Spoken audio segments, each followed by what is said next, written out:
নমস্কার সবাইকে। তো বার্ধক্য ভাতা বা প্রতিবন্ধী ভাতা বা বিধবা ভাতার টাকা কিভাবে পাওয়া যাবে? আপনাদের মধ্যে অনেকেই প্রবীণ মানুষ রয়েছেন, তারা কিন্তু প্রতিনিয়ত আমাকে এই কমেন্টেই করেন। দেখুন কিভাবে পাওয়া যাবে বা কবে আপনারা এই আগস্ট মাসের টাকা পেতে পারেন, সম্পূর্ণটা কি আপডেট রয়েছে আজকের ভিডিওতে আমি আপনাদের জানাবো। শুধু আপনারা একটু ধৈর্য ধরে ভিডিওটিকে লাস্ট পর্যন্ত দেখুন। দেখুন, এই যে বার্ধক্য ভাতার টাকা আপনারা সবাই জানেন যে Indira Gandhi old age pension, যেটাকে সহজ ভাষায় IGNOPS বলা হয়, ছোট ভাষায় Indira Gandhi old age pension. এটা কিন্তু তৎকালীন যে ডক্টর মনমোহন সিং ছিলেন, তিনিই কিন্তু এই ইন্দিরা গান্ধী ওল্ড এজ পেনশনটা তিনি কিন্তু চালু করেন। এবং তখন কিন্তু অনেকেই 500 টাকা, 700 টাকা এবং বর্তমানে কিন্তু আপনারা 1000 টাকা করে পাচ্ছেন। এবারে এই 1000 টাকাটাকে 50% বৃদ্ধি করে, মানে 500 টাকা বাড়িয়ে 1500 টাকা করে এই আগস্ট মাস থেকে দেওয়া হবে। তো কবে দেবে সেই বিষয়ে আমি একটু পরে আসছি। তার আগে আমি আপনাদেরকে বলে রাখি, দেখুন এই যে পেনশন মানে বার্ধক্য ভাতা বা প্রতিবন্ধী বা বিধবা ভাতার ক্ষেত্রে এই যে পেনশনের টাকা, এই পেনশনের টাকা পাওয়ার ক্ষেত্রে কি কি সরকারি ক্রাইটেরিয়া আপনাদেরকে পালন করতে হবে সেটা আপনি বুঝুন। দেখুন, যদি আপনার 60 বছর হয়ে যায় বা যদি আপনি কোনো রকম বর্তমানে কোনো গভর্নমেন্ট সেক্টরে চাকরির সাথে যুক্ত থাকেন বা যদি আপনি কোনো একটা সাম্মানিক পেনশন যদি আপনি পেয়েও থাকেন, তারা কিন্তু এই বার্ধক্য ভাতার টাকা কিন্তু পাবেন না। প্রথমটা গেল। এবারে বলি দ্বিতীয়টা। দেখুন, অনেকেই প্রশ্ন করেন যে আমি তো কোনো রকম মানে চাকরি করি না, তাহলে কত টাকা মিনিমাম ইনকাম হলে তাহলে আমরা এই যোজনার জন্য বা স্কিমের জন্য আমি আবেদন করতে পারবো বা আমি ওল্ড এজ পেনশনের টাকাটা পাবো? দেখুন, সরকারি কোনো গাইডলাইনে কোনো ফরম্যাটে কিন্তু এখনও বলা হয়নি যে ঠিক কতটা টাকা উপার্জন করলে ওল্ড এজ পেনশনের টাকা পাওয়া যাবে না। তবে এটুকু আমি আপনাদেরকে বলে রাখি, এই যে ওল্ড এজ পেনশন বা প্রতিবন্ধী ভাতা বা আপনার বিধবা ভাতা, এই টাকাটা কিন্তু সরকার শুধুমাত্র যারা দরিদ্র পরিবার থেকে বসবাস করেন, মানে যারা অনেকটা দরিদ্র, যাদের সোর্স অফ ইনকাম এক প্রকার খুবই কম, তাদের জন্যই কিন্তু এই স্কিম। মানে আপনি বর্তমানে কোনো সাম্মানিক যদি কোনো পেনশন পান বা যদি আপনি কোনো রকম একটা আপনার সোর্স অফ ইনকাম রয়েছে, যে ইনকামের মাধ্যমে আপনার সারা মাসের খরচাটা আপনার চলে যাচ্ছে, তাহলে বলবো আপনি এই ওল্ড এজ পেনশনের জন্য আবেদন করবেন না। এই প্রকল্প কিন্তু বা এই স্কিম কিন্তু আপনাদের জন্য না। যারা দরিদ্র পরিবার থেকে যারা বিলং করছে তাদের জন্য এই স্কিম। এবারে দেখুন, অনেকেই প্রশ্নটা করেছে, আপনাদের মধ্যে অনেকেই সিনিয়র সিটিজেন কিন্তু আমাকে এই কমেন্টটা করেন যে বর্তমানে আমি এই বার্ধক্য ভাতার আবেদনটা কিভাবে করব বা প্রতিবন্ধী বা বিধবা ভাতার আবেদনটা কিভাবে করব। দেখুন, বেশ কিছুদিন আগে আপনারা জানেন আমাদের রাজ্যের প্রত্যেকটা জেলাতে জনকল্যাণ শিবির কিন্তু হয়ে গেছে। সেখানে কিন্তু বার্ধক্য বিধবা বা প্রতিবন্ধী ভাতার আবেদনটা নেওয়া হয়েছে এবং যাদের বর্তমানে আপনারা যারা আবেদন করে ফেলেছেন তাদেরটা কিন্তু এখনও পেন্ডিং রয়েছে, মানে তাদের কিন্তু ভেরিফিকেশান হবে এবং ভেরিফিকেশান করার পরে তারপরে যদি আপনার আবেদনটা সরকার অ্যাপ্রুভড করে তবে থেকেই কিন্তু আপনি এই টাকাটা পাবেন। যতক্ষণ না সরকার অ্যাপ্রুভ করবে ততদিন কিন্তু আপনারা এই টাকা আপনারা পাবেন না।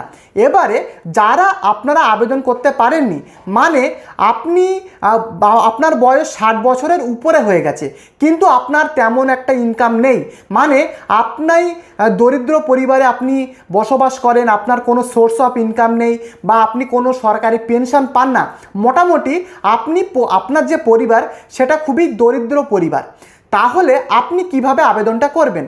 দেখুন, কিছুদিন আগে তো এই জনকল্যাণ শিবিরটা হয়ে গেছে। বর্তমানে আমি আপনাদেরকে বলে রাখি, যতটুকু আমি জানতে পেরেছি, বর্তমানে কোনো অনলাইন বলুন বা অফলাইন দুটো মাধ্যমে কিন্তু কোথাও এখন আবেদন করা যাচ্ছে না। যদিও আমি কিছু জায়গাতে দেখছিলাম যে কিছু জেলাতে কিছু পঞ্চায়েতে নাকি আবেদন নেওয়া হচ্ছে অফলাইনের মাধ্যমে, তবে সেই বিষয়টা কতটা সত্যি আমি কিন্তু যাচাই করিনি। আমার যেটা ব্যক্তিগত ব্যক্তিগতভাবে মতামত, বর্তমানে কোনো আবেদন কিন্তু করা যাচ্ছে না, মানে বার্ধক্য বিধবা বা প্রতিবন্ধী ভাতার আবেদন। তো যতক্ষণ না সরকার ঘোষণা করবে যে কবে থেকে আবেদন শুরু হতে পারে, ততদিন পর্যন্ত কিন্তু আপনারা এই বার্ধক্য বিধবা বা প্রতিবন্ধী ভাতার আবেদন কিন্তু করতে পারবেন না। তবে আমি যেটুকু বিষয় বিভিন্ন সাইট থেকে যেটা জানতে পারলাম, যে সামনের দুর্গা পুজোর আগে আবারও আবেদন কিন্তু জমা নিতে পারে সরকার থেকে। জনকল্যাণ শিবির রাজ্যের প্রত্যেকটা জেলাতে কিন্তু আবারও অনুষ্ঠিত হতে পারে, কারণ ইতিমধ্যে মুখ্যমন্ত্রী শুভেন্দু অধিকারী তিনি কিন্তু স্পষ্ট জানিয়েছেন যারা কোনো কারণবশত আবেদন করতে পারেননি তাদের জন্য আবারও এই জনকল্যাণ শিবির আমাদের রাজ্যে কিন্তু বসবে, এবং কবে বসবে সেই ডেট কিন্তু তিনি এখনও পর্যন্ত জানাননি।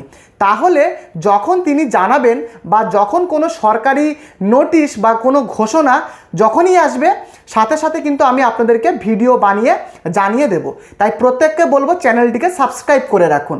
এবারে যারা আবেদন করতে পারেননি তাদেরকে বলবো আপনাদের কিন্তু এখন বর্তমানে ওয়েট করতে হবে। এছাড়া যদি ভবিষ্যতে কোনো অনলাইনের মাধ্যমে যদি আবেদন করার কোনো পোর্টাল যদি ওপেন হয়, তাহলে কিন্তু আমি বলে দেব যে কিভাবে আপনারা পোর্টালে গিয়ে আবেদনটা করবেন। যদি আপনি না করতে পারেন তাহলে কিন্তু আপনারা আপনাদের যে সংশ্লিষ্ট সাইবার ক্যাফে রয়েছে সেখানে গিয়েও কিন্তু আপনি আবেদন করতে পারবেন। এবারে দেখুন, এই যে আগস্ট মাসের যে 1500 টাকা করে দেওয়া হবে, যারা আগে থেকে টাকা অলরেডি পেয়ে আসছেন, মানে 1000 টাকা করে পেয়ে আসছেন, তাদের কিন্তু এবারে সরকারিভাবে ইন্সপেকশন হবে। মানে বাড়িতে বাড়িতে গিয়ে যারা ইনকোয়ারি অফিসার রয়েছে তারা কিন্তু আপনাদের বাড়িতে গিয়ে ইন্সপেকশন করবে। সে ব্লক অফিস থেকেও আসতে পারে বা পঞ্চায়েত থেকে আসতে পারে, যে কোনো সরকারি দপ্তর থেকে আপনাদের বাড়িতে ইন্সপেকশন করতে কিন্তু আসতে পারে। যারা আপনারা 1000 টাকা বর্তমানে পাচ্ছেন তাদের কিন্তু এবারে এই ভেরিফিকেশানটা করবে, তারপরেই যোগ্যদের এই আগস্ট মাসের টাকাটা দেবে। আমি এই নিয়ে গত ভিডিওতেও বলেছি এবং মুখ্যমন্ত্রী শুভেন্দু অধিকারী তিনিও জানিয়েছেন যে ভেরিফিকেশান করে কিন্তু এবারে এই বার্ধক্য বিধবা বা প্রতিবন্ধী ভাতার টাকাটা দেওয়া হবে। তো বর্তমানে কিন্তু ইন্সপেকশন চলছে। তো আপনাদের কাদের বর্তমানে অলরেডি ইন্সপেকশন হয়ে গেছে আপনারা কমেন্টেও লিখে জানাবেন। আবারও অনেক জায়গাতে কি হচ্ছে, অনেকের কিন্তু তাদের সংশ্লিষ্ট বিডিও অফিস বা পৌরসভা বা পঞ্চায়েত অফিসে কিন্তু ডেকেও কিন্তু ইন্সপেকশন করা হচ্ছে। তো বিভিন্ন জায়গায় বিভিন্ন নিয়মে কিন্তু এই ইন্সপেকশনটা হচ্ছে।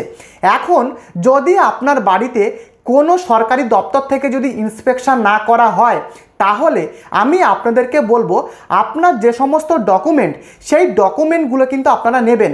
আপনার ভোটার কার্ডের জেরক্স এবং আপনার ভোটার কার্ড, আধার কার্ড, আপনার অ্যাপ্লিকেশান আইডি, যাবতীয় যে যে ডকুমেন্টগুলো রয়েছে সেগুলো নিয়ে আপনি আপনার যে সংশ্লিষ্ট যে বিডিও অফিস রয়েছে বা আপনার পৌরসভা বা যদি মিউনিসিপ্যালিটি অফিস বা আপনার গ্রাম পঞ্চায়েত থাকে সেখানে গিয়ে অবশ্যই একবার কিন্তু খোঁজ নেবেন, কারণ ভেরিফিকেশান করে যোগ্যদের কিন্তু এবারে এই টাকাটা দেবে সরকার, এমনটাই জানিয়েছেন মুখ্যমন্ত্রী শুভেন্দু অধিকারী। যদি আপনাদের ইন্সপেকশন বর্তমানে না হয়ে থাকে অবশ্যই আপনারা একবার খোঁজ নেবেন আপনাদের এলাকায়। এবারে দেখুন, যারা আবেদন করেননি এবারে নতুন আবেদন করতে চলেছেন তাদেরকে বলে রাখি, আপনাদের কিন্তু একটা ফর্ম সেই জনকল্যাণ শিবির বা যদি কোনো পৌরসভাতে বা পঞ্চায়েতে হয় সেখান থেকে কিন্তু একটা ফর্ম কিন্তু দেবে আপনাদের। সেই ফর্মের সাথে কি কি ডকুমেন্ট আপনাদেরকে দিতে হবে এটা আপনারা ভালোভাবে বুঝুন। দেখুন, আপনাদের পাসপোর্ট সাইজ ফটোগ্রাফ কিন্তু দিতে হবে, পাশাপাশি আপনাদের আধার কার্ডের জেরক্স, আপনার ভোটার কার্ডের জেরক্স দিতে হবে, আপনার কাস্ট সার্টিফিকেট, যদি আপনি এসসি এসটি যদি আপনার যে কাস্ট তার কিন্তু সার্টিফিকেট আপনাদেরকে দিতে হবে, এবং আপনার পার্মানেন্ট রেসিডেন্সিয়াল অ্যাড্রেসের প্রুফ মানে আপনার বাসস্থানের প্রমাণপত্র আপনাদেরকে দিতে হবে। পাশাপাশি আপনাদের কিন্তু একটা সেলফ ডিক্লারেশন ফর্ম কিন্তু দিতে হবে, মানে আপনি সেই জায়গাতে বসবাস করছেন তার কিন্তু একটা সেলফ ডিক্লারেশন ফর্ম হয়, সেটা কিন্তু আপনাদেরকে সেখান থেকেই দিয়ে দেওয়া হবে। সেই ডিক্লারেশন ফর্মটাও কিন্তু আপনাদেরকে জমা করতে হবে। পাশাপাশি আপনাদের ইনকাম সার্টিফিকেট, দেখুন যদি আপনার মাসে 3000 টাকা ইনকাম হতেই পারে বা 2000 টাকা ইনকাম হতেই পারে, যে ইনকামটা রয়েছে সেটা কিন্তু আপনাদের ইনকাম সার্টিফিকেট তার কিন্তু একটা প্রুফ হিসাবে আপনাদেরকে দিতে হবে, এবং আপনার ব্যাংক অ্যাকাউন্টের প্রথম পাতার জেরক্স। এই সমস্ত ডকুমেন্টগুলো কিন্তু মোটামুটি আপনাদেরকে দিতে হবে। এবারে এই ডকুমেন্টগুলোর সাথে কিন্তু একটা ফর্ম আপনাদেরকে ফিল আপ করতে হবে। সেখানে বেসিক্যালি আপনাদের নাম, আপনার বাবার নাম, আপনার ওয়াইফের নাম, যাবতীয় একটা ফর্ম কিন্তু আপনাদেরকে ফিল আপ করতে হবে। সেগুলো নিয়েই কিন্তু আপনাদেরকে জমা করতে হবে। তবে বর্তমানে আবেদন করা যাচ্ছে না, আপনাদেরকে ওয়েট করতে হবে। যতটুকু জানা গেছে দুর্গা পুজোর আগে এই কিন্তু যে জনকল্যাণ শিবির সেটা কিন্তু বসতে পারে, আবার পুজোর পরেও কিন্তু বসতে পারে। যতক্ষণ না সরকারি কোনো গাইডলাইনে বলা হচ্ছে, শিওর হয়ে বলা কিন্তু আমার পক্ষে পসিবল না। যখনই আপডেট আসবে আমি আপনাদেরকে ভিডিও দিয়ে জানিয়ে দেব। তাই প্রত্যেককে অনুরোধ করব চ্যানেলটিকে সাবস্ক্রাইব করে দেবেন। এবারে দেখুন এই যে টাকাটা অগস্ট মাসে দেওয়া হবে, আপনাদেরকে অবশ্যই বলবো ডিবিটি লিঙ্কটা অবশ্যই আপনার ব্যাংক অ্যাকাউন্টের সাথে করিয়ে রাখবেন। দেখুন আপনি যোগ্য, কিন্তু আপনার টাকাটা সরকার যদি পাঠায়, ডিবিটি না থাকলে কিন্তু আপনার ব্যাংক অ্যাকাউন্টে ঢুকবে না। এটা কিন্তু অনেকেই জানে না। আমি প্রত্যেকটা ভিডিওতেই বলি ডিবিটি লিঙ্ক ছাড়া কিন্তু কোনো রকমভাবে এই টাকা কিন্তু আপনাদের ব্যাংক অ্যাকাউন্টে আর ঢুকবে না। বোঝাতে পারলাম? এবারে অনেকেই প্রশ্ন করেন যে ধরুন আপনার পরিবারে আপনার কোনো ছেলে বা আপনার কোনো মেয়ে সে হয়তো কোনো সরকারি চাকরি করে বা বেসরকারি চাকরি করে, তাহলে কি আমি এই বার্ধক্য বিধবা বা প্রতিবন্ধী ভাতার টাকাটা পাবো? দেখুন একটা কথা আমি পরিষ্কারভাবে আপনাদেরকে বলি, যদি আপনার ছেলে বা আপনার মেয়ে, যদি আপনারা একই পরিবারের ছাদের তলায় বসবাস করেন, তাহলে কিন্তু টাকা না পাওয়ার সম্ভাবনা কিন্তু রয়েছে।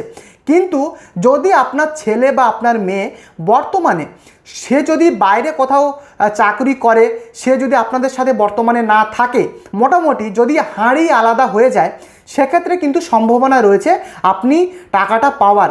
কেন কি সরকারি গাইডলাইনে পরিষ্কারভাবে কিন্তু এখনও কোনো ফরম্যাটে বলা হয়নি যে এরকমটা হলে আপনি টাকা পাবেন কি না। দেখুন এই 15ই আগস্টের মধ্যে কিন্তু টাকা ঢোকার সম্ভাবনা রয়েছে। অনেকেই কমেন্ট করেছিলেন যে বার্ধক্য বিধবা বা প্রতিবন্ধী ভাতার টাকা সেটা কবে ঢুকবে। অতএব 15 তারিখ বা 15 তারিখের পরে 16-17 তারিখের দিকে টাকা কিন্তু ঢুকে যাবে। যারা যোগ্য তাদের 1500 টাকা করে এই অগস্ট মাস থেকেই কিন্তু দেওয়া হবে। এবারে দেখুন অনেকেই আমাকে কমেন্ট করে জানিয়েছেন যে আমি তো ফ্ল্যাটে থাকি, তাহলে কি আমি টাকা পাবো? দেখুন আপনার ফ্ল্যাট থাকতেই পারে, হয়তো আপনার পুরুষের সম্পত্তি সেটা হতেই পারে, বা আপনি অন্য রকমভাবে আগে কিনেছিলেন, কিন্তু বর্তমানে যদি আপনার যদি তেমন কোনো সোর্স অফ ইনকাম ভালো না থাকে, তাহলে আপনি কিন্তু টাকাটা পেতে পারেন। দেখুন আর যদি বর্তমানে আপনি কোনো সাম্মানিক কোনো যদি পেনশন বর্তমানে পান, তাহলে বলবো আপনারা এই বৃদ্ধ ভাতার জন্য আবেদন করবেন না। এই স্কিম কিন্তু আপনাদের জন্য না, যদি আপনি বর্তমানে কোনো সরকারি স্কিম পান। তো এই কিন্তু বার্ধক্য বিধবা বা প্রতিবন্ধী ভাতার যে আপডেট সেগুলোই আমি আপনাদেরকে বললাম। যদি ভিডিওটি আপনাদের ইনফরমেটিভ লাগে, আপনাদের কাছে একটাই অনুরোধ যে চ্যানেলটিকে আপনারা সাবস্ক্রাইব করে দেবেন নতুন হলে, আর ভিডিওটিকে লাইক করে দেবেন। পরবর্তী ভিডিওতে দেখা হচ্ছে, ভালো থাকবেন।